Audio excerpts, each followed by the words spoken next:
जो लोग 2024 में वोट डाले उनको आप बोल रहे कि अब आप 2025 के इलेक्शन में वोट नहीं डाल सकते जब तक कि आप अपना बर्थ सर्टिफिकेट, अपने मां का, अपने पिता का बर्थ सर्टिफिकेट नहीं बताएंगे।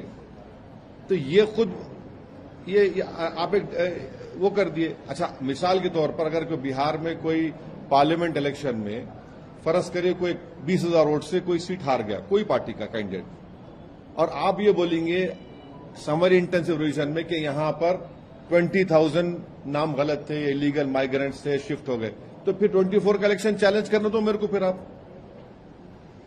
मेरे को चैलेंज कर दो 24 का इलेक्शन। ये क्या कर रहे हैं आप? और छठी बात यह है कि बिहार में जो सिविल रजिस्ट्रेशन सिस्टम है, सिविल रजिस्ट्रेशन सिस्टम ये बोलता है कि 2000 में बिहार में रजिस्ट्रेशन ऑफ बर्थ का परसेंटेज खाली 3.7 था 2000 में, और पूरे इंडिया में 56.2 था। 2004 में बिहार में रजिस्ट्रेशन ऑफ बर्थ था 11.5%, 2005 में 16.9 था। वैसे ही उसी पीरियड में कंट्री में 60.4 था 2004 में, 2005 में 62.5 था। आप जो क्या बोल रहे भी आप क्या बोल रहे कि इलेक्टर्स जो 1787 के बाद पैदा हुए उन्होंने अपना date of birth, place of birth बताना, फिर जो 17/1987 से 2/12/2004 तक पैदा हुए वो लोग अपना डेट ऑफ बर्थ देना, प्लेस ऑफ बर्थ बताना, अपने मां का या पिता का देना, और जो 2/12/2004 के बाद पैदा हुए वो अपने मां, अपने बाप का, अपना खुद का देना। अरे भाई, बिहार में 2000 में 3.7 था रजिस्ट्रेशन ऑफ बर्थ, 2004 में 11.5, 2005 में 16.9। आप बगैर किसी पॉलिटिकल ऑल पार्टी मीटिंग बुलाए, कंसल्टेशन करे, आप पूरी वोटर लिस्ट का रिफॉर्म कर रहे हैं।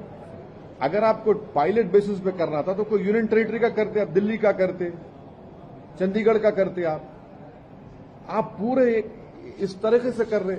और एक हमारे को एप्रीहेंशन जो है वो ये है कि आप बीएलओस को अनब्रिडल्ड पावर्स दे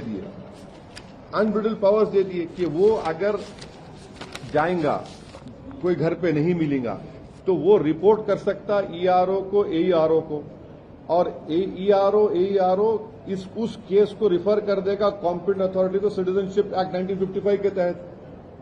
तो ये एनआरसी हुआ नहीं हुआ बताओ हमारे को? यानी completely wide unsupervised power ERO को ईसीआई ने दे दिया। इससे ना सिर्फ डिसएनफ्रेंचाइजमेंट होगा बल्कि lead to loss of livelihood होगा।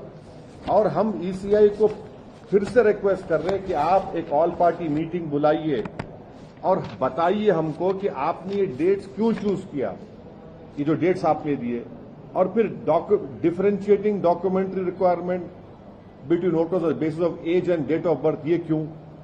अगर कोई एड्रेस अपना शिफ्ट कर लिया, ये आप एडिशनल डॉक्यूमेंट क्यों पूछ रहे हैं? एड्रेस चेंज हो गया तो आप कैसे पूछ रहे हैं मेरे सब चीजें, आप क्यों पूछ रहे हैं मेरे से आप ये? और लास्टली हम इलेक्शन कमीशन ऑफ इंडिया को ये बताना चाह रहे कि सुप्रीम कोर्ट का जजमेंट है जो इलेक्शन कमीशन ऑफ इंडिया को फॉलो करना पड़ता है। आप सुप्रीम कोर्ट से बड़े नहीं हैं। लाल बाबू हुसैन केस में जो सुप्रीम कोर्ट ने जो गाइडलाइंस दिए, जो आपको बताया, उसको भी आप वायलेट कर रहे हैं। तो ऑल इन ऑल ये एक्सरसाइज डिसएनफ्रेंचाइजमेंट को लीड करेगा। और कई आप सब लोग जानते हैं कि बिहार के नौजवान पलायन करते, कोई हैदराबाद के होटल में काम कर रहा, कोई मुंबई के, कोई दिल्ली होटल में काम कर रहा, कोई पंजाब के खेतों में काम कर रहा है। और सीमांचल का एरिया, स्पेसिफिक एग्जांपल दे रहा हूं, अब आप थोड़े दिन के बाद देखेंगे 1.5-2 महीने वो तकरीबन एरिया सीमांचल कट ऑफ रहता, हजारों एकड़ जमीन पानी फ्लड से कट जाती, गांव कट जाते, घर बह जाते। कैसे होगा बताइए? और ईसीआई के पास क्या डेटा है भाई लीगल माइग्रेंट्स का? शेयर करिए हमारे को आप। हम भी चाह रहे कि इलेक्टोरल साफ होना, मगर ये जल्दबाजी में फैसला लिया गया है। हम ईसीआई को रिक्वेस्ट कर रहे हैं कि आप ऑल पार्टी मीटिंग बुलाइए, और पायलट बेसिस पे करना है तो किसी और जगह पे करिए आप। अगर कल बिहार में कई लोगों के नाम नहीं आएंगे, जो नहीं आ सकते, पूरी गारंटी दे रहा हूं मैं आपको, नहीं आएंगे कई लोगों के, तो क्या करेंगे फिर आप? तो पिछले असेंबली इलेक्शन का चुनाव जो है, जो एनडीए जीती, वो सिर्फ चंद हजार वोटों से जीती हो। तो ये बिहार की जनता को वोट डालने का पूरा इख्तियार मिलना चाहिए, उनका राइट है। हाँ, अगर कोई चीज गलत है तो सही करिए, मगर ऐसा तो नहीं करेंगे ना। बिल्कुल आप आर्बिट्री तरीके से कर रहे हैं ये इलेक्शन कमीशन ऑफ इंडिया। तो आप इलेक्शन कमीशन ऑफ इंडिया को चैलेंज कर रहे हैं? चैलेंज देखिए, चैलेंज नहीं, हम उनको बता रहे हैं, चैलेंज का सवाल नहीं है, वोटर का नाम नहीं आएगा। आप मेरे को बताइए कि मैं जितनी बातें आपसे कहा हूं उसमें गलत क्या है।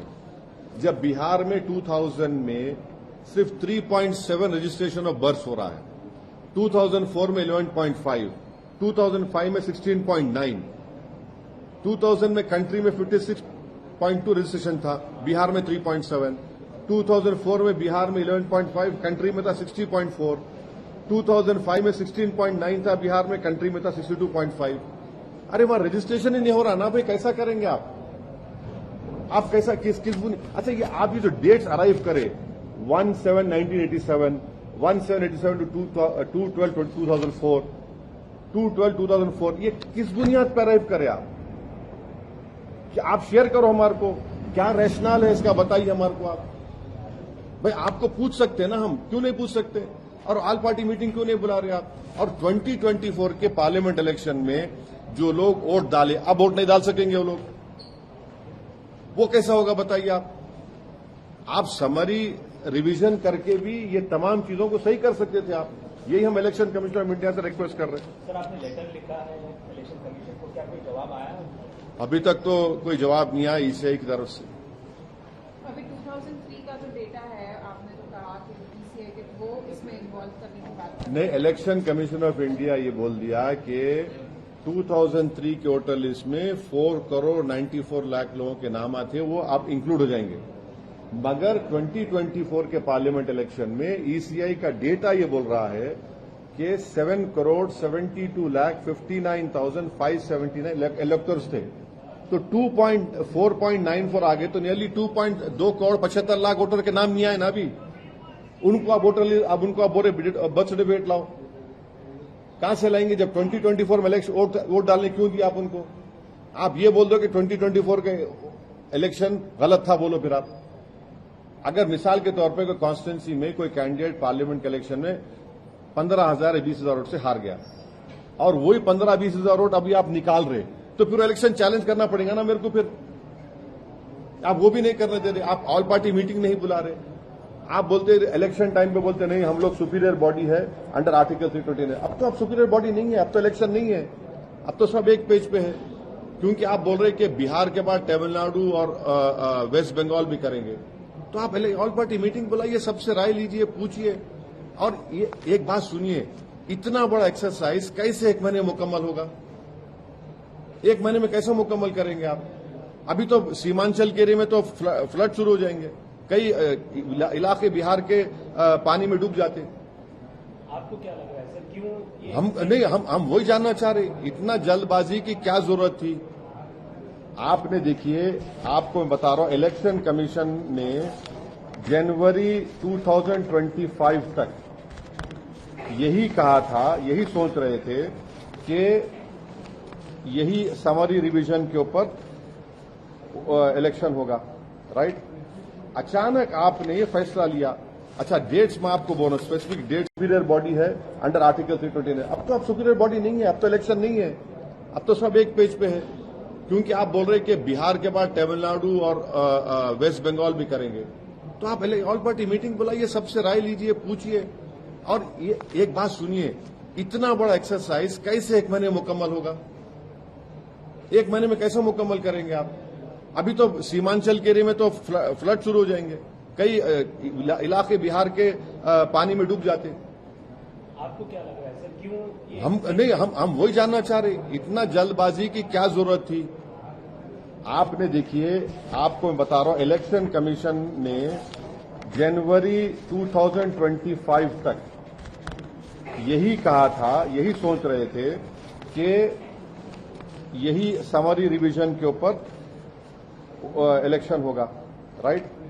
अचानक आपने ये फैसला लिया। अच्छा, डेट्स में आपको बोलो, स्पेसिफिक डेट्स आप देख लीजिए। 23 अप्रैल को इलेक्शन कमीशन ने पॉलिटिकल पार्टीज के बीएलओस को, माने 10 रिकॉग्नाइज पॉलिटिकल पार्टीज को 2 डे का ट्रेनिंग दिया। कब दिया? 23 अप्रैल 2025। आप बोले एक एसआईआर होगा, फिर आपने 26 में 2025 को इलेक्शन कमीशन ने क्लेम किया कि वो बीएलओज ईआरओज की 4 स्टेट की ट्रेनिंग देंगे, जिसमें बिहार नहीं शामिल था। तो उसमें क्या एसआईआर का कुछ बात हुई क्या? अच्छा, अब जब कमीशन ये बोल रहा है कि ये किस लिए कर रहे हैं आप ये बोल रहे हैं कि rapid urbanisation, frequent migration, non reporting of deaths, inclusion of voters, inclusion of names of foreign illegal electoral rolls. हमारा आपसे पूछना ये है कि ये आप जब मीटिंग करे थे ये सब चीजों का ट्रेनिंग सेशन में, तो एसएसआर में क्या निकला आपको? कुछ निकला क्या? Did you find all these large scale informative in the SSR? ये तो और फिर सुप्रीम कोर्ट का जो जजमेंट है लाल बाबू हुसैन का, उसमें सुप्रीम कोर्ट ने 1, 2, 3 चीजों का हवाला दिया, आप उसको भी फॉलो नहीं कर रहे। तो हमारा अप्रीहेंशन ये है कि कई वोटर्स के नाम नहीं आएंगे वोटर लिस्ट में। किन वोटर्स एक महीने में कैसा होगा भाई? सुनिए, एक महीने में आप टाइम टेबल दे दीजिए, इसे विद इन 1 मंथ ये हो जाना। इन्यूमिनेटर्स फॉर्म ला के, बीएलओज ला के ईआरओ को दे देना, फिर 1 महीने के बाद ड्राफ्ट लिस्ट आएंगी, ऑब्जेक्शन करो, फाइनल लिस्ट। 1 महीने में कैसा होगा ये? लास्ट टाइम जब एसआईआर हुआ था बिहार में, जब 1 साल था लोकसभा इलेक्शन को, 2 साल थे स्टेट असेंबली इलेक्शन के, कैसा करेंगे आप ये? ह्यूमनली इम्पॉसिबल है। 1 ईयर, अच्छा जल्दी में कर देंगे, कई लोगों के नाम नहीं आएंगे।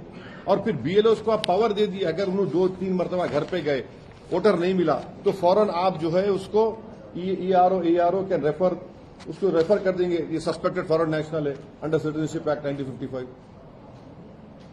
2024 अगर मैं वोट डाला तो किस बुनियाद पर डालने दी मेरे को? आप किस बुनियाद पर डालने दिए बताओ ना मेरे को।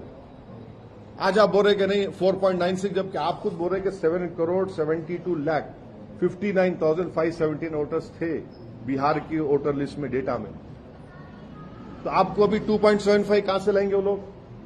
आपका रजिस्ट्रेशन ऑफ बर्थ सर्टिफिकेट एबिसमली लो है पूरे इंडिया में। ये डेट्स कैसे अराइव करें आप? ये जो आप जो डेट्स बोल रहे हैं ना कि जो इस साल पैदा हुए, जो 1/7/1987 पहले पैदा हुए, जो 1/7/87 और 2/12/24 के दरमियान में पैदा हुए, ये जो 2/12/2004 के बाद पैदा, ये डेट्स का क्या रैशनल है भाई? क्या रैशनल है बताइए हमको। तो बेहतर ये इसे हम फिर से रिक्वेस्ट करें, ऑल पार्टी मीटिंग बुलाइए। सर, आपके पास सारे स्टैटिस्टिक्स है, सबसे ज्यादा असर किस बिहार में किस? अरे सब जगह पड़ेगा भाई, सबको पढ़ने वाला है, सबको पढ़ने वाला है। कई इलाके अब बाढ़ पीड़ित हुआ थे अब बिहार में। कांवड़ यात्रा को लेकर भी जो है वापस शुरू हो गई है, ध्यान आ रहा है। देखिए, ये जो है ना मुजफ्फरनगर बाईपास के पास बागों वाली और एक सरवट और बजीरी, ये 3 गांव है। यहां पर कई होटलां हैं और बरसों से है। ये समझ में नहीं आ रहा कि 10 साल पहले इन जगहों पर कुछ नहीं होता था, पीसफुली सब कांवड़ यात्रा जाते थे। अब ये क्यों हो रहा? और फिर वो होटल पे गए, एक पकड़ लिए एक आदमी को, उसका आधार कार्ड दो, बोले वो नहीं। ये होते कौन? ये विजिलेंटी होते कौन ग्रुप्स? ये सरकार चला रहे या फिर एडमिनिस्ट्रेशन सरकार चला रहा? उसका आधार कार्ड नहीं मिला तो बोले पैंट उतारो। क्या ये गंदगी है? और फिर बाद में मालूम हुआ पुलिस नोटिस दी। नोटिस देने से नहीं, उनको अरेस्ट करो, रोको आप उनको। अगर पुलिस अपना काम नहीं कर रही तो ये सब विजिलेंटीज कर रहे वहां पर। ये खुद गवर्नमेंट बने हुए हैं, सुपीरियर गवर्नमेंट बने हुए हैं। तो सर, ये तो इंडिया अलायंस के नेता भी ये कह रहे हैं कि ये यात्रा को हेटरेट में नहीं बदलना चाहिए। अगर सरकार सपोर्ट कर रही हो तो ठीक है। नहीं, कोई हेटरेट नहीं, कोई हेटरेट की बात नहीं कर रहे। जाके तुम्हारा पैंट उतारो, तुम क्या बोलते हैं? उनके कोई लीडर को बोले तुम्हारा पैंट उतारो, क्या बोलते हो लोग? एसपी के अरे क्या बात कर रहे हैं? वो जो बेचारा, उसका नाम गोपाल है। क्या है तमाशा है? किसको राइट है जाके होटल में? कौन है आप बोलने वाले? किसके? आप जाते कैसे होटल में? आप हु आर यू? आप पुलिस है। सुप्रीम कोर्ट ऑर्डर दिया last time, supreme court order आज भी रिलीवेंट है। आप होते कौन जाने वाले वहां पे? तुम्हारे को धरना देना है, तुम जाके धरना, तुम होटल में कैसे जाते? तुम किसकी होटल रहने? तो तुम होते कौन? तुम गवर्नमेंट है, तुम कानून है, कौन है तुम? एसपी के जो फॉर्मर एमपी है वो क्वेश्चन कर रहे हैं कि who gave them the right to make equal take take off their pants? And also, is there any difference between the terrorists and people who opened fire on in Belgaum? See, that I don't speak for any other political party. I speak for my political party, which I have said. अब उनका मैं कहीं को बोलूंगा, उनके पास है, उन्होंने बोलते हैं, मैं क्यों बोलूंगा? बिहार में हाँ? धर्म के नाम पर जो है ये देखिए, किसी सिटीजन को जाकर होटल में घुस के ये तुम्हारा नाम बोलो, आधार कार्ड दिखाओ, अरे तू होता कौन भाई? तू होता कौन पूछने वाला? और सरकार क्यों अलाउ कर रही है लोगों को? आप कल के दिन अगर कोई टीवी चैनल में चल जाएगा, एंकर को पूछेंगे, आपके जितने बड़े बड़े एंकर है, तेरा नाम क्या है बोल, उन्हें बोलेगा तो नहीं, में 9 बजे देखता, हाँ नहीं मालूम, नाम बोल, नहीं तेरा नाम ये नहीं है, पैंट उतार, कपड़ा उतार, क्या है ये? कहाँ रुकेगा ये? आज होटल पे शुरू हुआ, कल आपके टीवी स्टूडियो में आ जाएगा, तैयार रहो आप लोग। आप क्या डिमांड करते हैं? अरे हमारा एक ही डिमांड है कि रूल ऑफ लॉ को फॉलो करिए। कोई भी कानून अपने हाथ में नहीं ले सकता। आपको शिकायत है, पुलिस में कंप्लेन करिए। आप जाकर होटलों के सामने क्यों तमाशा कर रहे? होटलों में क्यों जा रहे? आप कौन होते कौन? मैं आपको बार बार बोल रहा हूं, ये बागोवाली, सरवट, बजीरी, ये जो मुजफ्फरनगर बाईपास पे है, 10 साल पहले सुकून से पूरा, आप क्यों हो रहा गड़बड़िया? बराबर कांवड़ यात्रा जाती थी, जाती रहेंगी, मगर ये लोग कौन है भाई? सर, आरजेडी तेजस्वी यादव ने मुस्लिम कम्युनिटी को बुलाया, बोला कि डाइवर्सिटी की मिसाल है, मुसलमानों का रिप्रेजेंटेशन बराबर दिया जाएगा, एक्सेट्रा एक्सेट्रा। आप कई बार बोले हैं कि डिस्क्रिमिनेशन। एक बात सुनिए, गुलामी में और हिस्सेदारी में फर्क होता। हम हिस्सेदारी की बात कर रहे हैं, गुलामी की बात ये लोग करना छोड़ना। हम बड़े, तुम्हारे पीछे चलो, ये नहीं होने वाला है। अगर आप हिस्सेदारी की बात कर रहे तो फिर सबको बराबर हिस्सा मिलना चाहिए। आप ये बोलेंगे नहीं तुम हमारे गुलामी करते रहो, हमारे लिए चादर बिछाओ, दरी बिछाओ, ये नहीं होने वाला है। सर, कांग्रेस के नेता अजय कुमार कैसे है कि सिक्किम नेबरिंग कंट्री है, कैसा दिखता है? भाई उनसे पूछ लो भाई, अभी तक तो ऐसा नहीं है ना, इंडिया का हिस्सा। आप उनसे पूछ लो। अरे हर एक का मेरे से पूछता रहे भाई तू। अच्छा, कल जो हादसा हुआ उसके बारे में बताइए। हाँ बिल्कुल तकलीफदेह हादसा है, बहुत तकलीफदेह हादसा है। ये गवर्नमेंट इंक्वायरी ऑर्डर करे और क्यों हुआ मालूम करे। इतनी बड़ी तादाद में 38 लोगों की मौत हुई है। इसमें झारखंड के भी कई लोग हैं और डीएनए टेस्टिंग हो रही है। और ये दोबारा ऐसा ये चीज नहीं होना, ये बहुत तकलीफदेह बात है।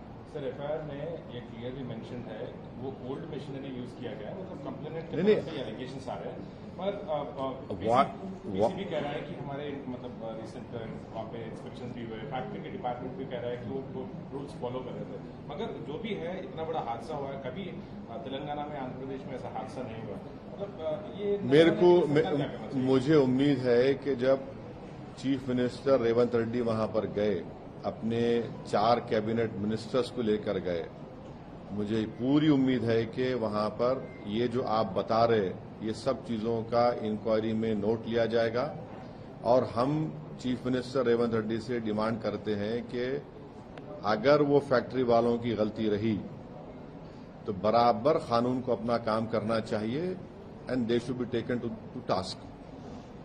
इस बार बिहार के चुनाव में मुसलमानों का कितनी कह सकते हैं कि कितनी रिस्पॉन्सिबिलिटी होगी? और साथ अरे क्या मुसलमान दूसरों की नहीं है, क्या अपर कास्ट की नहीं है?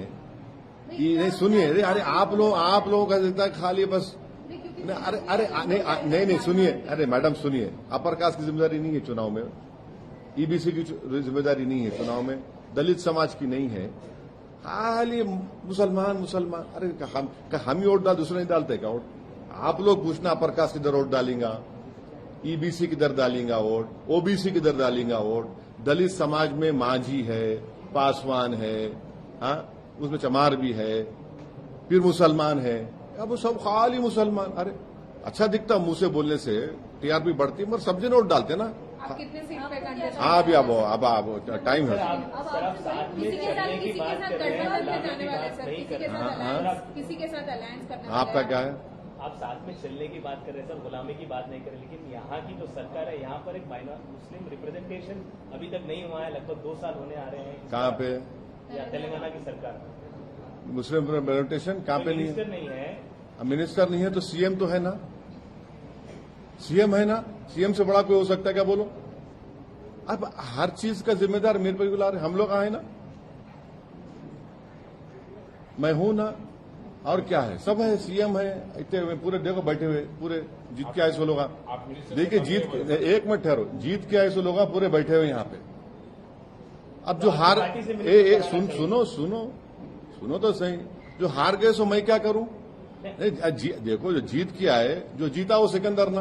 आपकी पार्टी से बनाना चाहिए क्या सर? अगर नहीं, हमारे को कोई शौक नहीं। हम पहले ही बोल चुके हैं कि हम रेवंत रेड्डी 5 साल मुख्यमंत्री ना तेलंगाना का, और हम उनकी पूरी सपोर्ट करेंगे तेलंगाना के डेवलपमेंट के लिए। और उन्होंने हेड कर रहे स्टेट को। अब मेरे को क्यों पूछ रहे आप? एक मिनट, तुम्हारे घर में क्या पकड़ा मैं पूछता हूँ आके तुम्हारे को। तुम क्या फल्ली खा, अरे तुम फल्ली खा रहे, तुम दाल खा रहे, मैं पूछता हूँ क्या? नहीं पूछता ना, तुम्हारा घर का मामला है। मेरे घर में क्या हो रहा मैं बोल सकता हूँ। अब मैं ये क्या है, ये दीवारा कूदने की आदत गलत है, लोगों को नहीं रहना ऐसा। बिहार इलेक्शंस में आप किसके साथ जाएंगे? मतलब ये भी सजेशंस आ रहे हैं, मतलब ये भी इंडिकेशंस आ रहे हैं कि आप किसी के साथ जा सकते हैं, वो कौन है भी, वो भी इंडिकेशंस आ रहे हैं। तो आप अगर क्लैरिटी दे देंगे तो। हमारे state president, MLA, senior leader जनाब अख्तरुल ईमान साहब को पूरा हम इख्तियार दिए। आप इलेक्शन में जो स्ट्रेटजी आप बनाना चाहते आप बनाइए, और देखेंगे क्या होता। वो तैयार होते नहीं होते नहीं मालूम, राजद वाले। हम क्योंकि आप लोग ही बोलते हैं वोट का लिए, वोट काट लिए। आप इतने सवालात कर रहे, एक बार नहीं पूछे मेरे 4 एमएलए कौन चोरी किए। हाँ, क्या बोले तो आप पूछ रहे। छोड़ो वो अब आप बोले तो आपको याद आया, नहीं तो कहाँ याद आ रहा था, नहीं तो भूल गए थे आप। अरे अभी आप क्या पूछे मैडम, अभी आप क्या पूछे? मुस्लिम वोट। आप 4 एमएलए नहीं पूछे मेरे तो। हाँ ठीक है, अख्तर सुन तो अरे तुम ऐसा मॉबलिंग चंग मत करो मेरे को। नहीं सुनिए, आप पहले अख्तरुल ईमान साहब बात कर रहे, क्या होता देखेंगे। नहीं है तो हम चुनाव लड़ेंगे भाई, दबा के लड़ेंगे। जिससे भी सबसे बात कर रहे हो उन्होंने। इंडिया अलायंस के साथ जाने के चांसेस कुछ है क्या सर? क्लियरली पूछ रहा हूँ। नहीं, ये क्लियरली कैसा बोलेंगे? क्लियरली कैसा बोलेंगे आपकी तरफ से? नहीं, अगर आपको मैं बोलूंगा कल तुम्हारे को बेटा होता, बेटी बोल सकते हैं, तुम नहीं बोल सकते ना, तो टाइम लगता ना उसको। नहीं, कैसा बातचीत करेंगे? समंदर के 2 किनारे कैसा एक हो सकते? नीतीश कुमार की वजह से तो सब ये दिन देखने में आ रहा। अच्छा जी, मेरा सवाल ये है कि पिछली बार का जो आपका एक्सपीरियंस रहा है, उसके बाद अब कितना फैक्टर होने वाला है इस चुनाव? नहीं, हम तो बराबर वहां पर एक पॉलिटिकल फोर्स थे, है और रहेंगे इंशाल्लाह। और हमारी पूरी कोशिश जारी है, पूरा हम लोग मेहनत कर रहे हैं और भी मेहनत करेंगे, चुनाव से पहले भी, चुनाव के दौरान भी। गर्मियों की छुट्टी होने वाली थी, मेरे पापा आने वाले थे, तो हम लोग सभी खुश थे। तो मैं बेड पे चढ़ के डांस कर रहे थे, डांस कर रहा था, लेकिन वो पहले ही आ गए। फ्रीज। तो मैं उस समय तो कंटिन्यू नहीं कर सकता था ना, तो फ्रीज फ्रेम टाइप का हो गया। कसम पैदा कर